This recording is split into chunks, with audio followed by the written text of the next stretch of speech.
Good morning, everyone. It's Friday. Hope you're having a great start to your day. The time now on the clock, 7:56. If you have to be out somewhere by 8 o'clock, you have a couple of minutes. First, let's take a look at our weather headlines. So Tower Cam Live is showing one of our main concerns, fog this morning. Out in the distance, you can see it, limiting visibility in some areas down to a quarter mile or less, and that does include parts of Nueces County, Robstown, Kingsville, and down south in Falfurrias. We're seeing visibility limited to a quarter mile or less.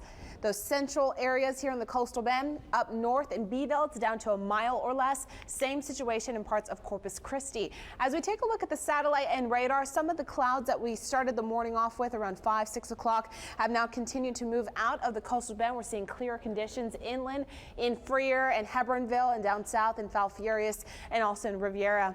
Taking a look at the timecast, this is what we can expect for today. Mostly sunny skies. Temperatures should be in the 60s for most of the morning, and then by lunchtime we'll reach the lower 70s. It's going to be a breezy day today. Warmer and humid conditions are also expected. By 3 p.m.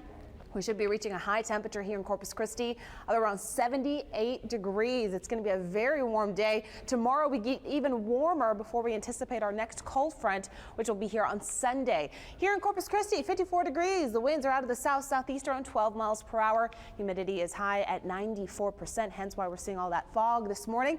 Temperatures are in the 50s across the board, 57 degrees in Rockport, 54 in Falfurrias, and 58 in George West. The winds are going to still be out of the south-southeast, around 5 to 15 miles per hour this morning. Later this afternoon, they'll get as high as around 20 miles per hour. Notice behind me, for the next 24 to 48 hours, we'll see a couple spotty showers develop over the Gulf. There is a low chance some of those showers could make their way a little bit further inland over the weekend ahead of the front.